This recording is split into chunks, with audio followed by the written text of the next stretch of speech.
Alright, so these are my playoff recaps, part 6 for the 2025 NBA playoffs. Let's get started. Starting off here, we have the Timberwolves and the Thunder. So the Timberwolves are currently down 2-0. My original pick is Thunder in 6. And currently up 2-0. I think that's a pretty good pick so far. I could honestly see them winning this in 5 or even 4 games, just considering how easy these first 2 games have looked. Let's talk about these first 2 games for this series. So game 1, they dominated them by 26 points. This game was never really close. The first quarter, really the first half, it was pretty close. They were actually down by 4 points at halftime.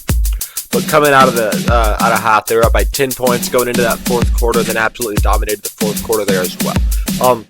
Just really good second half, right, for OKC. The first half was solid for Minnesota, but again, they just did not defend well in the second half. They allowed 74 points in the second half after allowing 44 in the first half. Not ideal for Minnesota. Looking at the box score here, Minnesota shot horrendous. They shot 34% from the field. That's not good. OKC shot 50% from the field. Obviously a very big difference there. Minnesota shot 29% from 3. That's really bad. They shot 15 of 51. They shot 51 threes. The Thunder shot 52%, but they only shot 21 threes, 11 for 21. Right, so Oklahoma was shooting really good from 3, but they didn't rely on the 3 ball. They still attacked the rim a lot, right? And they got a lot of free throws. Both teams got quite a bit of free throw attempts. So I'm not really worried about that. But Minnesota needs to take some notes with OKC. You don't need 51 threes, especially if they're not going in. You need to drive the rim and get some better shots. That'll definitely help you out, which it did have a little bit in Game 2. That's what we're going to get to right now. In Game 2, Minnesota put up 103 points, OKC 118. So defensively for Minnesota, they allowed pretty much the same amount of points. Offensively, they looked a lot better. Again, they were only down. Minnesota was only down by 8 points at halftime, but they ended up being down like 20 plus points going into the fourth quarter before they did come back a little bit, but obviously not enough. So again, the first half of Minnesota has been pretty good, both games so far, but the third quarters have been atrocious, and the fourth quarter has been a lot of garbage time minutes in both of these games. Obviously not ideal there for Minnesota. They shot better a little bit. They shot 41% from the field, so a little bit better there. And they shot 28% from 3, which again is still really bad. They did only shoot 39 threes this game, so they're learning a little bit, right? And that did help their overall field goal percentage, getting more 2s up. But still, not a great shooting performance at all from Minnesota. And for OKC, they shot 50% from the field.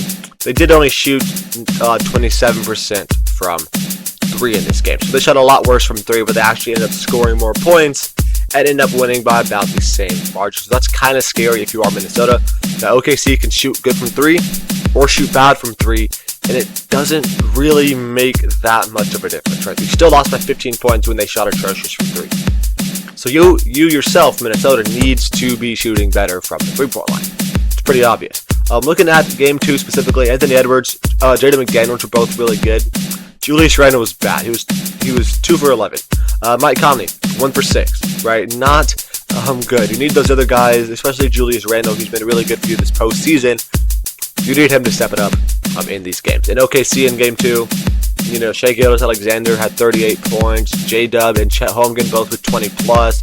Right, they got a group effort going on, and it really worked well for OKC. Now moving on to the New York Knicks versus the Indiana Pacers. Original pick was Pacers in 7, and they are currently up 2-0, having played 2 games in New York.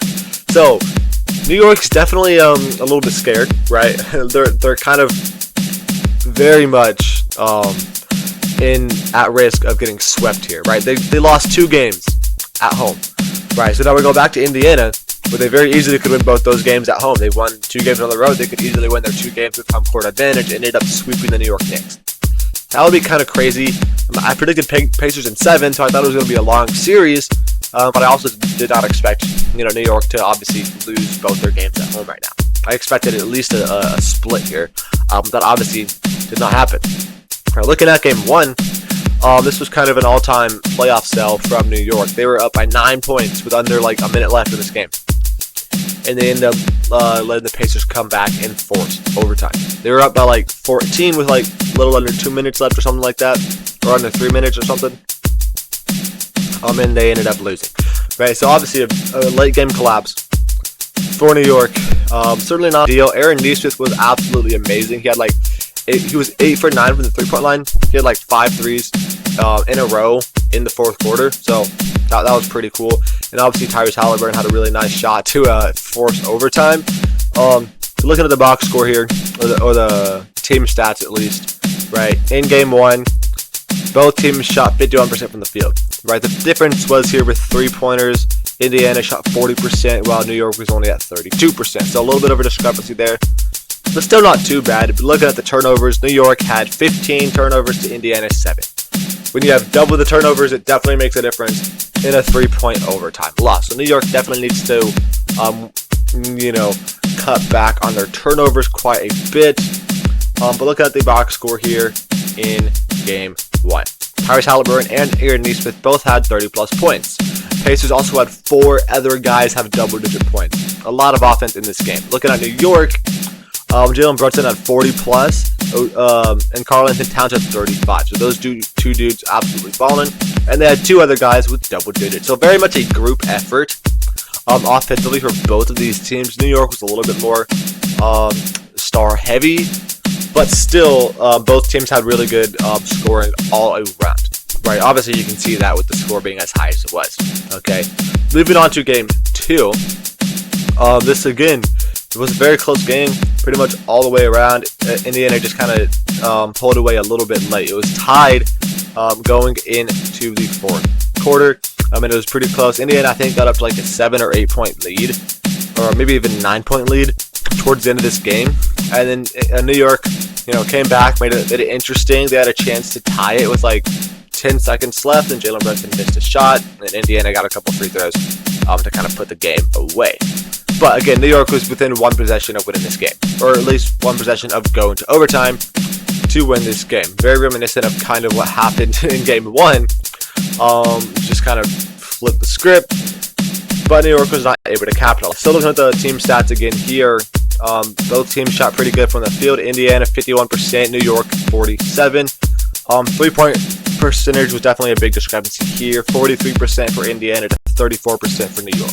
So a 9% difference there, as well as New York had 2 more turnovers. They definitely fixed our turnover issue a little bit. They went from 15 down to 12, but you still lost the turnover battle. So again, New York needs to figure out how to win that turnover battle, because obviously losing the turnover battle isn't going good for you so far.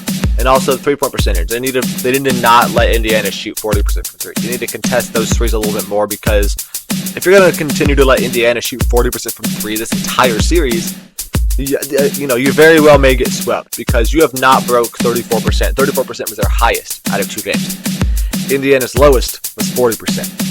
Right? You have to defend 3-point line better, and you got to shoot a little bit better offensively, even though 34% isn't horrible. And then the box score in game 2, Pascal Siakam was amazing for Indiana. He had 39 points, he had 23 at halftime, and he had like 18 or 20 in the first quarter alone. So he was absolutely balling all game. Halliburton had like 14 points, but they had 6 total guys with double-digit points once again. Indiana, very much a team game offensively. 6 guys with points 2 games in a row. That's a really good recipe for success, because that means you're not relying on one person to be hot. So if one person is having a bad game, you got plenty of other guys that are capable of stepping up. And then you got New York. I'm looking at theirs. They did have, Jalen Brunson with 36 and 2 other guys with 20, and then OG Anunoby had 16. So they had 4 guys, with double-digit points, which is still pretty good, right? And considering 3 of them had over 20 is good as well. But the big thing for New York is that they do not have a bench, really. They played a 7-man rotation, right? They played 7 guys, all more than 20 points or 20 minutes a game, but then they had nobody else get 10 minutes. Indiana played a pretty deep rotation. They had 9 guys get at least 10 minutes a game. So they're relying on their bench a lot more than New York is. which very easily could help them out here because, you know, their starters are more well rested. They had nobody playing over 36 minutes a game, whereas you go to New York, Jalen Brunson played 38 minutes and Mikal Bridges played 45 minutes. Relying on your stars to play that many minutes has kind of always been Tom Thibodeau's philosophy, but it never seems to work out because, you know, if you're playing them that many minutes, they're not going to be, you know, as effective in those minutes played because, again, they're just overworking themselves. So I would like to see New York use their bench a little bit more.